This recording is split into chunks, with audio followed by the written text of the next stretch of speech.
Astro TV 7 நண்பர்களுக்கு அன்பு வணக்கம். நான் உங்கள் நலம் விரும்பும் அன்பு தோழன் பேசுகிறேன். இந்த வீடியோ உங்கள் ராசிக்கான யோக கிரகங்கள் எது? நவக்கிரகங்கள் 9 இருக்குல்ல, அந்த 9 கிரகத்துல நீங்கள் பிறக்கும் போது உங்களுக்கு யோகமாக அமைந்த கிரகங்கள் எது? பாதகமாக கஷ்டங்களை, துன்பங்களை, துயரங்களை செய்யக்கூடிய கிரகங்கள் எது அப்படிங்கிறத பற்றி தெளிவாக நம்ம சொல்லியிருக்கோம். கடைசி வரைக்கும் ஸ்கிப் பண்ணாமல் பாருங்கள். தனுசு ராசி எல்லா விஷயத்தையும் யோசித்து செயல்படுவீர்கள். மிக மிக முன்னெச்சரிக்கை. இதனாலே பல விஷயங்கள் உங்களுக்கு சாதகமாக அமைஞ்சிருக்கும். முன்னெச்சரிக்கை இல்லைன்னா பெரும்பாலும் தோல்விதான். அப்புறம் யோசிப்பீங்க, முன்னெச்சரிக்கையாக இருக்காமல் விட்டுட்டோமே அப்படின்னு. அதனால் தனுசு ராசி நண்பர்களும் தோழிகளும் எந்த ஒரு விஷயத்திலையும் முன்னெச்சரிக்கையாக இருக்கிறது அவசியம். ஆனால் முன்னெச்சரிக்கையாகத்தான் இருப்பீங்க. ஒரு அன்பு, ஒரு பாசம், ஒரு மரியாதை செலுத்தினாலும் அது ரொம்ப சீரியஸாக இருக்கும். சும்மா விளையாட்டுத்தனமாக பாசமாக இருக்கிறது, அன்பாக இருக்கிறது அப்படின்னால இல்லை. உண்மையான அன்பு வைக்கக்கூடியவர்கள் யார் மேலேயா இருந்தாலும் சரி, என்ன வேணாலும் செய்வீங்க. அந்த அன்புக்காக நீங்கள் யார் மேலே அன்பு, பாசம், மரியாதை வைக்கிறீங்களோ அவர்களுக்காக உயிரை கூட அல்லது என்ன உதவி வேண்டுமானாலும் கேட்டதை செய்து கொடுக்கக்கூடிய நல்லுள்ளம் கொண்டவர்கள் தனுசு ராசி நண்பர்களும் தோழிகளும். வாழ்க்கையில் ஒரு லட்சியம் இருக்கும். லட்சியம் இல்லாத வாழ்க்கை தனுசு ராசிக்கு இல்லை. தனுசு ராசி அப்படின்னாலே ஒரு லட்சியம் இருக்கும்.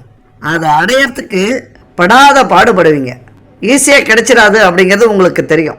லட்சியம் இல்லாத தனுசு ராசி நண்பர்களையும் தோழிகளையும் பார்ப்பது மிக மிக கடினம். தனுசு லக்னத்துக்கு சூரியனும் புதனும் தர்ம கர்மாதிபதிகள். 9 சூரியன் லக்னாதிபதி குருவுக்கு நண்பர். 10 புதனும் குருவும் நண்பர்கள் இல்லை. விதிவிலக்காக சூரியனும் புதனும் நண்பர்கள். அதுலேயும் இந்த புதனுக்கும் சூரியன் முதன்மை நண்பர். அப்ப சூரியன் முதன்மை நண்பர் அப்படின்னாலே தர்ம கர்மாதிபதி யோகம் நன்றாகவே உங்களுக்கு வேலை செய்யும். இந்த யோகங்கள், அதிர்ஷ்டங்கள் அப்படின்னா உங்க வாழ்க்கையில நீங்க முயற்சி பண்ணும் போதெல்லாம் உங்களுக்கு அதிர்ஷ்டமும் யோகமும் கிடைக்கும். ஆனா எதிர்பார்க்காத நேரத்துல கிடைக்கும். பிரமிக்க கூடிய யோகமாக அது இருக்கும். அதனாலதான் தர்ம கர்மாதிபதி யோகம் அப்படிங்கிறது. இதுல தர்மஸ்தானம் எனும் 9ஆம் இடம் தகப்பனாரை குறிக்கும் இடம். சூரியன் தந்தைக்குரிய கிரகம். அதனால காரகோ பாவ நாஸ்தி எனப்படும் காரகன் அதே வீட்டில் இருக்கிறதுனால அந்த பாவம் கெடும் அப்படிங்கிறது விதி. அதன்படி சூரியன் 9ஆம் வீட்டில் ஆட்சி பெற்றால் என்ன நடக்கும்? சூரியன் தந்தைக்குரிய கிரகம், காரகோ பாவ நாஸ்தி எனப்படும் இந்த காரகன் இருக்கிறதுனால தந்தைக்கு இது ஆகாது. எப்பொழுதுமே பாம்பும் கேரியுமாக இருப்பீங்க. தந்தை மகன் அல்லது தந்தை மகள். அதனால பல விஷயங்கள் கொஞ்சம் ஒதுங்கி இருக்கிறதே நல்லது. ரொம்ப எதிர்பார்ப்பு இருக்கக்கூடாது தந்தை கிட்ட. நீங்க எதிர்பார்த்தீங்க அப்படின்னா அதை அவரால் செய்ய முடியாது. அவராகவே ஏதாவது செய்தால் உங்களுக்கு பிடிக்கும். எதிர்பார்க்கும் போது ஏமாற்றம் அதிகரிக்கும். அதனால பிரச்சனைகள் வரும். அதுபோல இந்த கிரகங்களால் ஏதாவது பொருளாதார பிரச்சனை, இழப்புகளும் இருக்கும். ஏற்கனவே இது நிறையவே இருக்கு அப்படிங்கிறீங்க.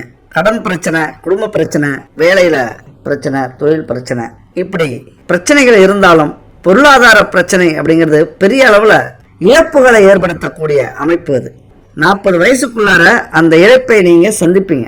ஒரு நேரத்தில் நினைப்பீங்களே, இது மீள முடியாத பிரச்சனை, எப்படி தப்பிக்க போறோமோ, ஏதாவது ஊரை விட்டு ஓடிடலாமா, அல்லது வெளிநாட்டுக்கு போய் சம்பாதிக்கலாமா, கொள்ளையடிக்கலாமா, கொலை பண்ணலாமா, சட்டத்துக்கு புறம்பான காரியங்களில் ஈடுபடலாமா அப்படிங்கிற எண்ணங்களை உருவாக்கும். இடம் வாங்கும் போது சிக்கல்ல மாட்டுப்பீங்க. வேலை வாங்கறதுக்கு பணம் கட்டினீங்கன்னா அங்கே சிக்கல்ல மாட்டுப்பீங்க. அதாவது செக்கு கொடுத்தீங்கன்னா உங்களால் அந்த செக்குக்கு பணம் போட முடியாது. அப்போ போலி செக் ஆகிடும். அதனால உங்களுக்கு பிரச்சனை ஏற்படும்.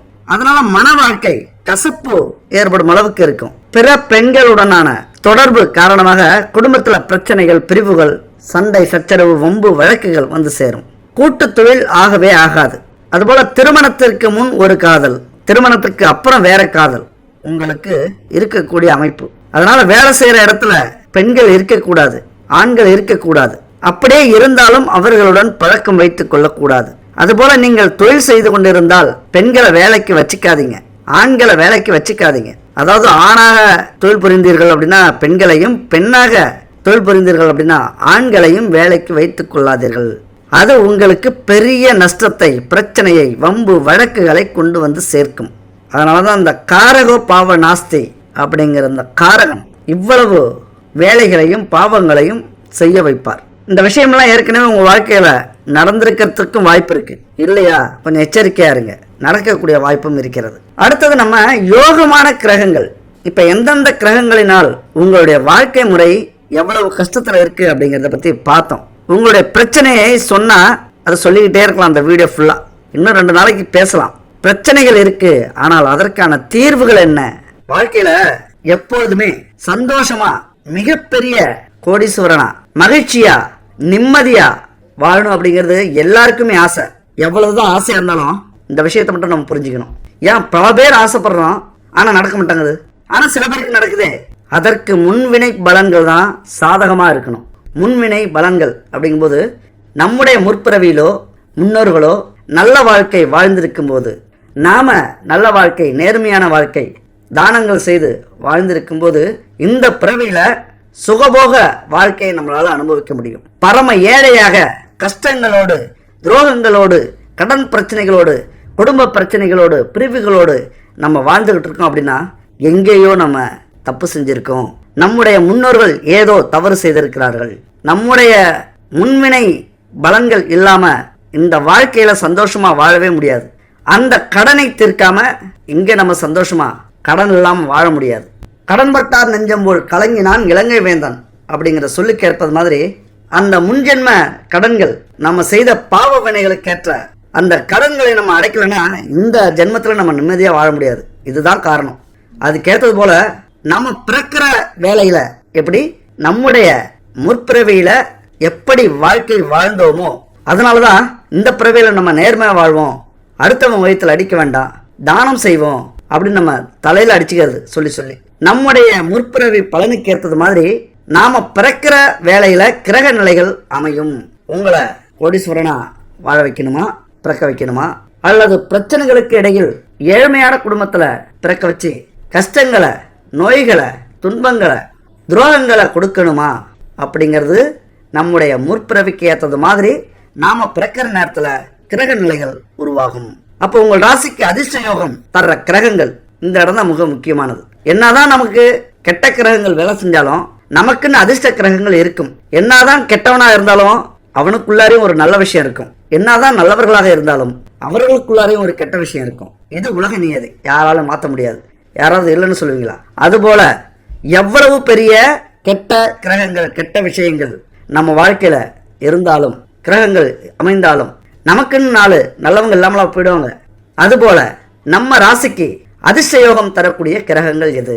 இன்னொன்னு புரிஞ்சுக்கணும். இந்த ஜோதிடம் என்ன சொல்கிறது அப்படின்னா, ஒருவருடைய ஜாதகத்தில் பூர்வ புண்ணிய ஸ்தானமான 5ஆம் இடமும் 5ஆம் வீட்டோனும் 5ஆம் வீட்டு காரகத்துவம் கொண்ட கிரகமும் நவக்கிரகங்கள்ல முதல் சுப கிரகமான குருவும் வலுத்திருந்தால் யோக வாக்கியங்கள் அவன் கோடீஸ்வரனாக, மிகப்பெரிய புகழ்பெற்றவர்களாக, செல்வந்தரர்களாக, யாராலையும் அழிக்க முடியாத வீரர்களாக, பெரிய சகாப்தமாக அவர்கள் வாழ்க்கை உருவாகும், ராஜ வாழ்க்கை வாழ்வார்கள் அப்படிங்கிறது தான் ஜோதிடம் சொல்ற சாஸ்திரம். அதாவது 5ஆம் இடம், அது மட்டும் இல்லாம திரிகோண ஸ்தானங்களாகிய 1, 5, 9 இடங்களும், கேந்திர ஸ்தானங்களாகிய 1, 4, 7, 10ஆம் இடங்களும் நல்ல நிலையில இருந்துச்சுன்னா மழை கேள்விப்பட்டிருப்பீங்களா? மழை, அது போல பணமழை பெய்யும் யோகங்கள். திடீர்னு நீங்க கோடீஸ்வரனா ஆவீங்க, திடீர்னு புகழ் பெறுவீங்க, நினைச்சே பார்க்க முடியாத அளவுக்கு. அதுக்கெல்லாம் காரணம் இந்த 1, 4, 7, 10ஆம் இடமும், திரிகோண ஸ்தானங்கள் 1, 5, 9ஆம் இடமும். இன்னொரு விஷயங்க, இப்ப புரியுதுங்களா? நம்ம வாழ்க்கை எது சம்பந்தப்பட்டது? இதைத்தான் எல்லாரும் நம்ம புரிஞ்சுக்கணும் அப்படின்னு நான் சொல்ல வருது. எது சம்பந்தப்பட்டது? இந்த பிரபஞ்சம் சம்பந்தப்பட்டது. இயற்கைக்கும் ஆன்மீகத்திற்கும் மிக நெருங்கிய தொடர்பு உண்டு. நமக்கு மேல ஒரு சக்தி இருக்கான், நமக்கு மேல ஒருத்தன் இருக்கான் அப்படின்னா இதுதான், ஏதோ ஒன்று இருக்கிறது. அதனால என்னதான் நான் கடவுளை நம்ப மாட்டேன், ஜோசியத்தை நம்ப மாட்டேன், என்னுடைய உழைப்பு இருக்கு அப்படின்னு சொன்னாலும் இந்த இயற்கை பிரபஞ்சம், முற்பிறவி, அதனுடைய கர்ம வினைகள், அது இல்லாம ஒரு மனுஷனால் பிறக்கவும் முடியாது, நிம்மதியா வாழவும் முடியாது, நிம்மதியா கூட சாகவும் முடியாது. அதனால ஆன்மீகமும் இயற்கையும் அறிவியலும் மிக மிக முக்கியம். எல்லாமே கலந்திருக்கிறது தான் உலகம். ஆன்மீகம் இல்லைன்னு அவ்வளவு கஷ்டப்படுறாங்க இந்த அறிவியலாளர்கள். அறிவியல் தான் இருக்கு, ஆன்மீகங்கிறதே இல்லை. அதுக்கு ஆதாரம் இருக்கா? ஒரு சின்ன கேள்வி, இது எல்லாருக்குமே தெரிஞ்ச கேள்வி. எப்பா உயிரை நீ எடுத்து காட்டுப்பா, உடம்புல இருந்து உயிரை நீ ஆதாரமா காட்டு, அதை நான் பார்க்கணும். உன் அறிவியலால அதை நிரூபிக்க முடியுமா? உயிர் இங்கதான் இருக்கு, உயிர் இங்கதான் போயிட்டு இருக்கு, இந்த மாதிரி தெரியுது உயிர், சொல்ல முடியுமா? முட்டாள்தனமா இல்லை? அதைத்தான்ப்பா சொல்றோம். ஆன்மீகமும் அப்படிதான். நமது உயிரை எப்படி நம்மளால பார்க்க முடியாதோ, கேட்க முடியாதோ, உணரத்தான் முடியும். அது போலத்தான் இந்த ஆன்மீகமும். உணர்ந்தவர்களுக்குத்தான் தெரியும் ஆன்மீகம்னா என்னன்னு. இந்த ஆன்மீக பலம் மட்டும் நல்ல கிரகத்தோடு அமைஞ்சிருச்சு அப்படின்னா அதை விட ஒரு பாக்கியமான பிறப்பு இந்த உலகத்துல யாருக்குமே கிடைக்காது. அதுபோல என்னதான் கெட்ட கிரகங்கள் இருந்தாலும் இந்த ஆன்மீக பலத்தால் அற்புதமான கிரகங்களாக மாற்ற முடியும். அப்ப அந்த தெய்வீக உணர்வும், உழைக்கணும் அப்படிங்கிற எண்ணமும், 4 பேருக்கு நல்லது செய்யணும் அப்படிங்கிற உயர்ந்த குணமும் உங்களுக்கு இருந்துச்சு அப்படின்னா நீங்கள் கடவுளால் தேர்ந்தெடுக்கப்பட்ட ஒருவர், ஒரு உயிர். அப்ப எதையோ இந்த உலகத்துல நீங்க சாதித்தே ஆக வேண்டும். இந்த கடவுள் உங்களிடம் எதிர்பார்க்கிறார் அப்படின்னு உங்களால புரிஞ்சிக்க முடியும். கடவுளால் தேர்ந்தெடுக்கப்பட்ட ஒரு உயிர் அப்படின்னு நீங்க நல்லாவே புரிஞ்சுக்கலாம். அடுத்தது மிக முக்கியமான விஷயம், நம்ம வாழ்க்கையில எந்த அளவுக்கு உழைப்பு முக்கியமோ அதுபோல ஆன்மீகமும் முக்கியம். இப்ப நம்ம சொன்ன விஷயத்திலிருந்து ஓரளவுக்கு புரிந்தவங்களுக்கு இப்ப நான் சொல்றது புரியும். நம்ம வீட்டுல இது இல்லாம இருக்கவே கூடாது. நம்ம வாழ்க்கையில எவ்வளவு பெரிய துன்பங்களில், கஷ்டங்களில் இருந்தாலும் அதையெல்லாம் சரி செய்யக்கூடிய வல்லமை இந்த விஷயங்களுக்கு உண்டு. இந்த பூஜை பொருட்கள் உங்க வீட்டுல கட்டாயம் இருக்கணும். என் அன்பு நண்பர்களே, இது ரொம்ப முக்கியமான ஒரு விஷயம். நம்ம வீட்டுல செல்வங்கள் கொழிக்கணும் அப்படின்னா, கந்திஷ்டிகள் அகலணும், தீய சக்திகள் விலகணும் அப்படின்னா, அஷ்டலட்சுமிகள் நம்ம வீட்டுல குடியிருக்கணும் அப்படின்னா இந்த பூஜை பொருட்கள் உங்க வீட்டுல கண்டிப்பா இருக்கணும். 7 வகையான திரி, பஞ்சுத்திரி, வாழைத்திரி, தாமரை தண்டு திரி, எருக்கந்திரி, அதோட சிவப்பு, மஞ்சள், பச்சை, இந்த 7 வகையான திரியில ஏதாவது ஒரு திரி உங்க வீட்டுல இருக்கணும். அடுத்தது பஞ்சதீப எண்ணெய் அல்லது நெய், அதுபோல பஞ்சகாவிய விளக்கு, பஞ்சகாவிய சாம்பிராணி, சூடம், அகர்பத்தி, வாசனை எந்த அளவுக்கு வருதோ அந்த அளவுக்கு வரக்கூடிய அகர்பத்தி.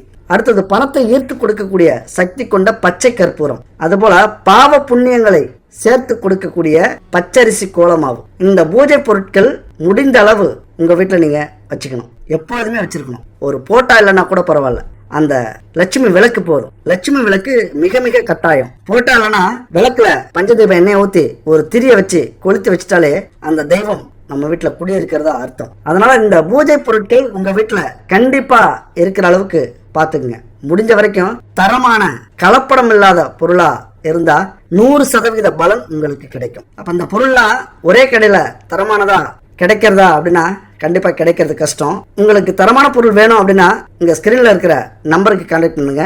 எல்லா பொருளும் ஒரே இடத்துல உங்களுக்கு கிடைக்கும். தரமானதா, கலப்படம் இல்லாத பொருளா உங்களுக்கு கிடைக்கும். அப்ப நம்ம வாழ்க்கையில உணவு மாதிரி இந்த பொருளும் மிக மிக முக்கியமானது. அப்ப கட்டாயம் நம்ம வீட்டுல இருக்கக்கூடிய ஒரு பொருள் இது. அதனால இந்த பூஜை பொருட்கள் இருக்கணும். இப்ப தனுசுக்கு யோகமான கிரகங்கள் எதுன்னு பார்த்தோம்னா சூரியன், செவ்வாய், புதன், குரு.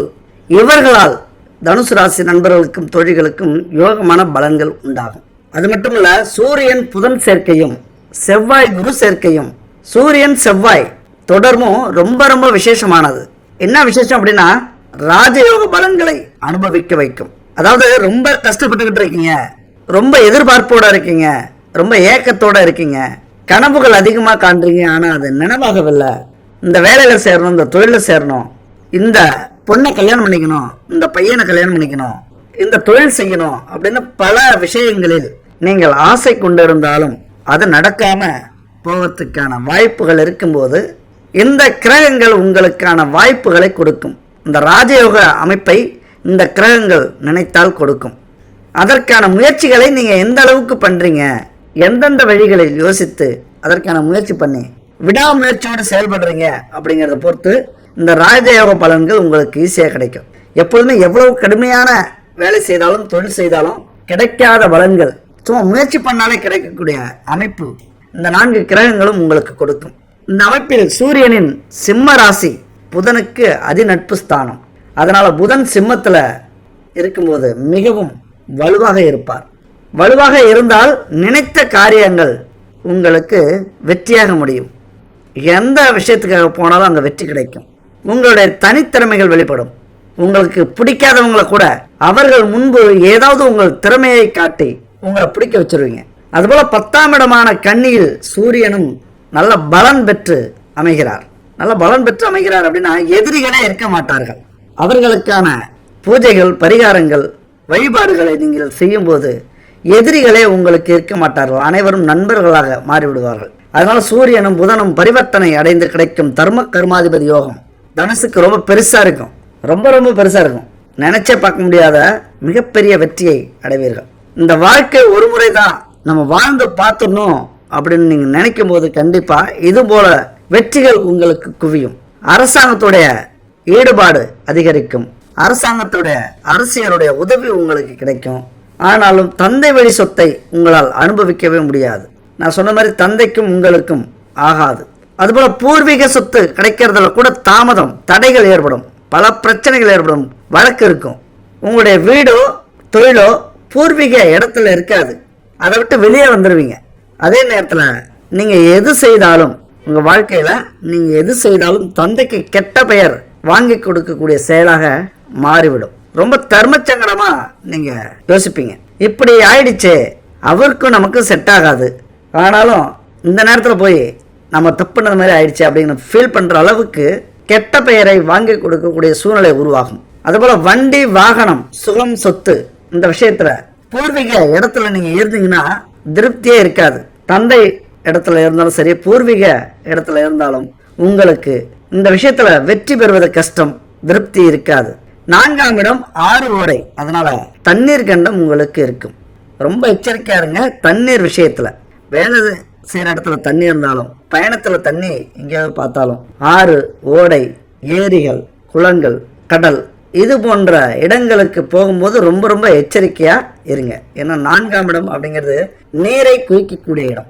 5 குடையவரே 12 குடையவர் செவ்வாய் வர்றதுனால ஏதாவது ஒரு கஷ்டம் உங்க மனசுல இருந்துகிட்டே இருக்கும், உறுத்திக்கிட்டே இருக்கும். ஏதோ ஒரு விஷயத்துக்காக நீங்க தவிப்பீங்க, ரொம்ப வருத்தமா ஃபீல் பண்ணுவீங்க. இது நடந்திருக்க கூடாது, இது நடந்தா எப்படி இருக்கும் அப்படின்னு ஏங்கி தவிக்கிற கஷ்டம், மன கஷ்டம் இருக்கும் உங்களுக்கு ஏதாவது ஒன்று. அதுபோல 5ஆம் இடத்தை பற்றி பேசாம இருக்கவே முடியாது. ஏன்னா 5ஆம் இடம் அப்படிங்கிறது குழந்தை, பூர்வீகம் பற்றி பேச வேண்டிய இடம். உங்களுக்கு குழந்தை இருந்தாலும் அவர்களால் விரயம் ஏற்படும், அவர்களால் தேவையற்ற செலவுகள் ஏற்படும். தாத்தா வழியில ஏதாவது செலவு உங்களுக்கு வரும், மருத்துவ செலவு, கோர்ட்டு கேஸு, ஏதாவது ஃபைன் கட்டுறது மாதிரி, இது மாதிரியான செலவுகள் வரக்கூடிய அமைப்பு. அப்ப இதெல்லாம் எப்படி நம்ம சரி பண்ணணும் அப்படின்னா, இந்த விஷயம்லாம் இது வரைக்கும் நடக்கல, பரவாயில்ல, இதுக்கப்புறமும் நடக்கக்கூடாது அப்படின்னா. ஏன்னா தனுசு ராசி அப்படின்னாலே இந்த இடத்துக்குரிய விஷயங்கள் நடப்பதற்கு 99% வாய்ப்பு இருக்கு. அப்ப எதுவுமே நடக்கக்கூடாது அப்படின்னா உங்களுக்கு குலதெய்வம் தான் துணையா இருக்கணும். குலதெய்வத்தை மாதத்திற்கு ஒரு முறையாவது சென்று பூஜித்து விட்டு வாருங்கள். அதுபோல கோவிலுக்கு ஏதாவது தான தர்மம் செய்யுங்கள். கோவில் கட்டுறதுக்கு, கும்பாபிஷேகம் பண்றதுக்கு, விழா நடத்துறதுக்கு, இப்படி ஏதாவது உங்களால் முடிந்த செலவுகளை செய்யுங்கள். இது போன்ற காலகட்டத்தில் உங்களுக்கு ஆன்மீக பற்று நிறைய இருக்கணும். இந்த மாதிரியான பிரச்சனைகள்லாம் வரும்போது ஆன்மீக பற்றும் தான தர்மங்கள் செய்வதும் நிறைய இருக்கணும். அப்பதான் இதெல்லாம் தாண்டி நமக்கான யோக கிரகங்களிடமிருந்து நம்ம பலன்களை அனுபவிக்க முடியும். இதெல்லாம் பாக்கி வச்சுக்கிட்டு இருந்தோம் அப்படின்னா முன்ஜென்ம பிறவிக்கான தண்டனையை நம்ம அனுபவிக்க பயந்தோம் அல்லது அனுபவிக்கல அப்படின்னா, அதற்கான பரிகாரங்களை நம்ம தேடிக்கல அப்படின்னா, இந்த யோகமான கிரகங்கள் கொடுக்கக்கூடிய அதிர்ஷ்டங்களையும் யோகங்களையும் வரவுகளையும் செல்வங்களையும் நம்மளால பெறவே முடியாது கடைசி வரைக்கும். வாய்ப்பு கிடைக்கும் போதெல்லாம் இந்த பரிகாரங்களை செய்யுங்க. அதுபோல சந்திரன், செவ்வாய், குரு எச்சரிக்கையா இருக்க வேண்டிய கிரகங்கள் இது. பொதுவா சந்திரன் என்ன பண்ணுவார் அப்படின்னா, மனசுஞ்சலம், காம இச்சை, சுகபோகங்கள்ல நாட்டம், மது அருந்தும் பழக்கத்தை கொடுப்பது, ஏன்னா ஊர் உலகம் சுற்றுவது தேவையில்லாமல், தேவையில்லாத விஷயத்தை செய்து கடனாளியாக ஆக்குவதுதான் இந்த கிரகங்களுடைய வேலை. அல்லது அடுத்த பாலினத்தவர்கள் மீது நாட்டம் ஏற்பட்டு அது கோர்ட்டு கேஸு அவமானங்களை சந்திக்கக்கூடிய அமைப்பாக இருக்கும். ஏன்னா ஏற்கனவே வேலை இல்லாமல், தொழில் இல்லாமல் அசிங்கப்பட்டு அவமானப்பட்டு கூனி குறுகி போய் இருக்கீங்க. அப்போ அதையெல்லாம் மாறி நம்ம வரணும் அப்படின்னா இந்த விஷயங்களை எல்லாம் தவிர்த்து விட்டு இந்த ஆன்மீக பயணத்தில் நம்ம ஈடுபடணும். நல்லா சிந்திச்சு நமக்கு தேவையான தொழில் எதுன்னு பார்த்து அதில் ஈடுபடணும். சுக்கிரனும் சனியும் உங்களுக்கு கெடுபலன்களை உண்டு பண்ணுவார்கள். அது மட்டும் இல்லாமல் எல்லா கிரகத்தையும் விட தனுசுக்கு சுக்கிரன் கொடிய பாவி. அவமானங்களை தேடி கொடுப்பார், நிராகரிப்பார், திடீர்னு வேலையை எடுப்பார், திடீர்னு ஒரு சந்தோஷத்தை கொடுத்து இழக்க வைப்பார். அதனால சூரியன் புதனுடன் சுக்கிரன் இணைந்தால் இந்த யோகங்கள் தடைபடும். அப்ப அந்த தடைபடுற காலத்துல தான் நீங்க நம்ம சொன்னோம்ல அந்த 9 வகையான பொருட்கள், ஆன்மீக பயணங்கள், இதெல்லாம் கண்டிப்பா நீங்க செய்யறது ரொம்ப ரொம்ப நல்லது. இல்லைன்னா பல அமைதியற்ற சூழ்நிலை, மனசஞ்சலம், மனக்குழப்பம் ஒரு பரபரப்பு ஏற்படும், அமைதியே இருக்காது. அதெல்லாம் இருக்கணும் அப்படின்னா சொன்ன அந்த பரிகாரங்களை செய்யுங்க. இறைவனை தேடி செல்லுங்கள். எந்த இடத்துலையும் உங்களுக்கு சுக்கிரன் கொஞ்சம் கூட நல்லது செய்ய மாட்டார். அதுபோல புதன் பாதக மாரகாதிபதி, அதனால சங்கடங்களையும் துயரங்களையும் தருவார். காலத்துக்கு 5ஆம் அதிபதி சூரியன் மகரம், அதனால அரசு வழியில வருமானம் நல்லா கிடைக்கும். சூரியன் பூர்வீக சொத்து, தலைமை பண்பு, ஆராய்ச்சி, ஆன்மீக தொண்டு, தர்மஸ்தாபனங்கள் மூலம் வருமானம் கிடைக்கும். ஏன்னா 9ஆம் அதிபதி சூரியன். அதுபோல 8ஆம் அதிபதி சந்திரன். அப்ப இதனால என்ன நடக்கும் அப்படின்னா சட்ட விரோதமான செயல்கள் மூலம் வருமானம் கிடைக்க வாய்ப்புகள் வரும். இங்கதான் நீங்க ரொம்ப ரொம்ப எச்சரிக்கையா இருக்கணும். பல நாள் திருடன் கண்டிப்பா வாழ்க்கையில ஒரு நாள் சிக்குவான் அப்படிங்கிறது பழமொழி, சும்மா சொல்லல. அதனால எந்த ஒரு சட்டத்துக்கு புறம்பான விரோதமான செயல்களில் செய்தாலும் அதுல உங்களுக்கு சிக்கல் கண்டிப்பா ஒரு நேரத்தில் இருக்கும். ரொம்ப ரொம்ப எச்சரிக்கையாக இருக்க வேண்டிய அமைப்பு அது. 5 12ஆம் அதிபதி செவ்வாய், அதனால கலை, புத்திசாலி, தனம், காதல், இதனால வளர்ச்சி அதிகமா இருக்கும். அப்ப இந்த இதையெல்லாம் நல்ல இடத்துல நல்ல விஷயத்துல நீங்க பயன்படுத்தி செல்வங்களை சேர்க்க முயற்சி செய்யணும். அதே நேரத்துல சட்டத்துக்கு புறம்பா வாய்ப்பு கிடைக்குதே அப்படின்னு ரகசிய நடவடிக்கைகள், பதுக்கல், லஞ்சம், ஊழல் இது போன்ற விஷயத்தில் ஈடுபட்டு அப்புறம் கவர்மெண்ட்டுக்கு தெரிஞ்சு அது கோர்ட்டு கேஸு, ஜெயிலுக்கு போய் இப்படிலாம் இருக்கிறத விட ₹1 சம்பாதித்தாலும் அதை நேர்மையாக சம்பாதிக்கக்கூடிய நண்பர்களும் தோழிகளும் தனுசு ராசியில் நிறைய இருக்காங்க. அதுபோல நீங்களும் இருங்கள். காம இச்சை, வாகனம், ஆடைகள், ஆபரணங்கள், அலங்காரம், வாசனை திரவியங்கள், சங்கீதங்கள், அழகு, வியாபாரம், நடனம், நடிப்பு, இதுக்கெல்லாம் காரணகர்த்தா யாரு? சுக்கிர பகவான். இதுல எந்த ஒரு பிரச்சனைகள் நடந்தாலும் அதுக்கு காரணம் இவர் தான். நல்லது நடந்தாலும் கெட்டது நடந்தாலும் காரணம் இவர். இவருக்கு 7ஆம் பார்வை மட்டுமே உண்டு. 64 கலைகளுக்கும் அதிபதி சுக்கிரன். எந்த கலை, அதாவது ரசிக்கக்கூடிய எந்த ஒரு விஷயம் பண்ணாலும் சரி, என்டர்டைன்மெண்ட், சினிமா, மீடியா, கட்டிடக்கலை, சிற்பம், இப்படி டிராயிங், ஓவியம், இப்படி எந்த ஒரு கலையாக இருந்தாலும் சரி, ஆயக்கலை 64க்கும் சொந்தக்காரர் சுக்கிரன். காதல், சுகபோகம், அதுக்கும் அதிபதி சுக்கிரன். வாகனங்களுக்கு அதிபதி, ஜனன உறுப்புகளை காப்பவன் இவரே. சிற்றின்பத்தை நுகர வைப்பவன் இவரே. வாழ்க்கையில பெண்களாலேயோ ஆண்களாலேயோ ஒருவருக்கு பிரச்சனை வருது அப்படின்னு அதுக்கு காரணம் சுக்கிரன் தான். இதுல சிக்காதவர்கள் யாருமே இருக்க முடியாது. அவமானப்பட்டிருக்கலாம், அசிங்கப்பட்டிருக்கலாம், சில நேரத்துல காதலித்தவர்களை திருமணம் செய்திருக்கலாம், திருமணமானவர்கள் மிக சந்தோஷமாக இருக்கலாம். எல்லாத்துக்கும் காரணம் சுக்கிர பகவான். இந்த மந்திரத்தையும் மனப்பாடம் பண்ணி வச்சுங்க. ஓம் அஸ்வத்மஜாய வித்மகே தனுஸ்தாய தீமகி தன்னோ சுக்கிர பிரசோதயாத். அடுத்த குரு பகவானை அதிபதியாக கொண்டவர்கள் தனுசு ராசி நண்பர்கள். அப்ப வியாழக்கிழமை தோறும் தட்சிணாமூர்த்திக்கு அர்ச்சனை செய்வது ரொம்ப ரொம்ப நல்லது. அது மட்டும் இல்ல, வியாழக்கிழமை அன்னைக்கு விரதம் இருந்து தட்சிணாமூர்த்தியை, அதாவது 5 மணிக்கு மேல போயிட்டு தட்சிணாமூர்த்திக்கு தீபம் ஏற்றி விட்டு ஒரு 7:30 மணிக்கு ஒரு பூஜை நடக்கும். அந்த பூஜையில கலந்துக்கிட்டு வீட்டுக்கு வரீங்க அப்படின்னா இது மாதிரி 48 வியாழனுக்குள் உங்களுக்கு நீங்க நினைச்ச விஷயங்கள் நடக்க ஆரம்பிக்கும். போயிட்டு வாங்க, தட்சிணாமூர்த்தி கோவிலுக்கு போயிட்டு வாங்க. ஏன்னா குரு பகவான் தான் உங்களுக்கு அதிபதி. அதுபோல அங்கே இந்த மந்திரத்தை சொல்லுங்க. ஓம் ஐ க்ளீம் பிரகஸ்பதாயே நம அப்படிங்கிற இந்த மந்திரத்தை, இந்த ஸ்லோகத்தை சொல்லி வழிபடுங்கள். செல்வமும் நல்ல பலன்களும் உங்களுக்கு கிடைக்கும். இந்த விஷயத்தை நீங்க முக்கியமா தெரிஞ்சுக்கணும், புரிஞ்சுக்கணும். ஒரு தந்தையும் மகனும் மலைப்பகுதியில குதிரையில போயிட்டு இருந்தாங்க. வழியில ஒரு இடத்துல கல்லு. அப்ப குதிரையில இருந்து தவறி விழுந்துட்டாப்புல பையன். விழுந்த உடனே ஐயோ அப்படின்னு அந்த பையன் அலறிட்டான். அது உடனே மலையில, அங்க இருக்கிற மலைகள்ல பிரதிபலிச்சு ஐயோ ஐயோ அப்படின்னு எதிரொலிச்சிருக்கு. அப்ப அந்த மலையெல்லாம் நம்மளை கேலி பண்ணுது அப்படின்னு அந்த பையனுக்கு கோபம் வந்துருச்சு. உன்னை கொன்னுடுவேன் அப்படின்னு வேகமா ஆத்திரமா கத்துருக்கான். அந்த சொல்லும் அந்த மலையில பிரதிபலிச்சு உன்னை கொன்னுடுவேன், உன்னை கொன்னுடுவேன், உன்னை கொன்னுடுவேன் அப்படின்னு இவளுக்கே கேட்குது. மீண்டும் கேலி செய்யறியா, உன்னை என்ன செய்யறான் பார் அப்படின்னு கத்துறான். மறுபடியும் அந்த மலையில இருந்து மீண்டும் கேலி செய்யறியா, உன்னை என்ன செய்யறான் பார் அப்படின்னு கேட்டுட்டே இருக்கு. உடனே ஒரு கல் எடுக்கிறான், அந்த மலையை நோக்கி வீசுறான். அந்த பையனுடைய குழந்தைத்தனத்தையும் அறியாமையையும் அதனால ஏற்பட்ட கோபத்தையும் உணர்ந்துகிட்ட அந்த தந்தை, மகனே நான் நல்லவன் அப்படின்னு கத்து அப்படின்னு சொல்லியிருக்காரு. சரி அப்பா சொல்றாரே அப்படின்னு கத்துறான், நான் நல்லவன் நான் நல்லவன் அப்படின்னு. அதையும் அந்த மலை அழகாக எதிரொலிக்குது, நான் நல்லவன் நான் நல்லவன் அப்படின்னு. மறுபடியும் சொல்றார், அப்பா உன்னை எனக்கு பிடிச்சிருக்கு அப்படின்னு உறக்க சொல்லு அப்படிங்கிறார். மகனும் அப்படியே கத்துறான், உன்னை எனக்கு பிடிச்சிருக்கு, உன்னை எனக்கு பிடிச்சிருக்கு அப்படின்னு. அதே வார்த்தை அங்கிருந்து வருது, அழகா சொல்லுது மலை அந்த வார்த்தைய. அப்பதான் அந்த சிறுவனுக்கு புரியுது, மலையில எதிரொலிக்கிறது மலையின் குரல்கள் அல்ல, நம்முடைய மனதின் குரல், நம்முடைய குரல் அப்படின்னு. அப்பதான் தந்தை சொல்றார், மகனே எண்ணங்களே வாழ்க்கை, நம்முடைய செயல்களே வாழ்க்கை. உன்னுடைய மனம் சிரித்தால் அந்த வாழ்க்கையும் சிரிக்கும். இந்த உலகம் சிரிக்கும். உன் மனம் அழுதால், கோபப்பட்டால், பொறாமைப்பட்டால், வஞ்சகம் நினைத்தால் உனக்கும் அது நடக்கும். இந்த உலகமே கண்ணீர் காடாக காட்சியளிக்கும். நீ எப்படி நடந்துக்கிறியோ அப்படிதான் உனக்கும் நடக்கும். இதை நீ புரிஞ்சுக்கணும் அப்படிங்கிறார் தந்தை. அப்பதான் புரிஞ்சுக்கிட்ட அந்த பையன், நம்ம வாழ்க்கையில எது நடந்தாலும் அது நம்முடைய பொறுப்பு, அடுத்தவர்கள் காரணம் இல்ல. நம்ம கிட்ட இருந்து என்ன செயல் வெளிப்படுதோ, என்ன வார்த்தைகள் வெளிப்படுதோ அதுதான் நமக்கு ரிஃப்ளெக்ட் ஆகும்.